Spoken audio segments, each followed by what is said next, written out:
Assalamualaikum warahmatullahi wabarakatuh. Perkenalkan, nama saya Wina Febrianti. Saya dari Universitas Krishna Dwi Payana, Fakultas Ilmu Administrasi dengan Prodi Administrasi Publik. Di sini saya ingin mempresentasikan tugas dari Ibu dosen. Selaku dosen saya, Ibu Ainun Nazria, SPD MSc, dengan mata kuliah Teori Organisasi. Tentu saya di sini akan mempresentasikan tentang gaya kepemimpinan Ki Hajar Dewantara. Yuk simak. Raden Mas Suwardi Suryaningrat atau yang bisa kita kenal dengan Ki Hajar Dewantara, yang seperti kita tahu beliau adalah pendiri Taman Siswa, yaitu lembaga perguruan yang dibangun untuk orang-orang pribumi agar mendapat hak pendidikan sama seperti halnya priayi dan orang Belanda saat itu.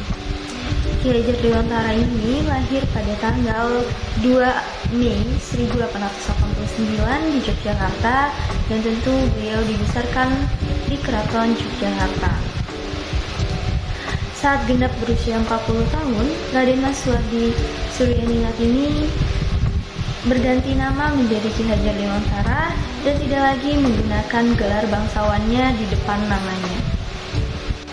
Seperti yang kita tahu bahwa kepemimpinan itu sangat penting dalam konsep organisasi atau manajemen. Dalam konsep filosofi Ki Hajar Dewantara, kepemimpinan ada 3, yaitu Ing Ngarsa Sang Tulada, yang kedua ada Ing Madya Mamengkarsa, dan yang ketiga ada Tuturi Handayani, yang artinya di depan memberi teladan, di tengah memberi bimbingan, dan di belakang memberi dorongan. Sehingga dapat dikatakan bahwa filosofis atau konsep kepemimpinan dari Ki Hajar Dewantara ini sangat relevan untuk suatu organisasi atau perusahaan. Hal ini didasari karena konsep Ki Hajar Dewantara ini merupakan konsep kepemimpinan paripurna. Yang artinya apa? Yang artinya bahwa konsep ini sudah mencakup seluruh aspek yang diperlukan sebagai seorang pemimpin. Ing Ngarsa Sang Tulada memiliki arti bahwa jika seseorang berada di depan, maka harus memberi contoh teladan yang baik pada orang di belakangnya.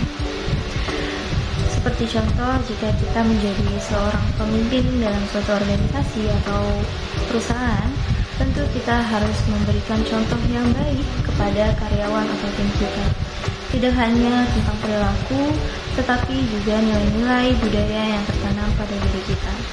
Contohnya tentang bagaimana cara mengatasi masalah, cara komitmen terhadap perusahaan, dan juga sikap untuk memilih kepentingan bersama dibanding kepentingan pribadi.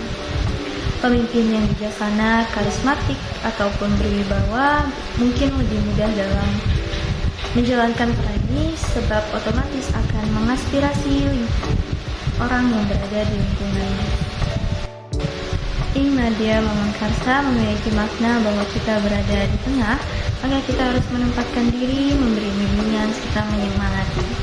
Sebagai seorang pemimpin, jika kita berada di sebuah tim, maka kita harus memberi semangat, motivasi, serta energi.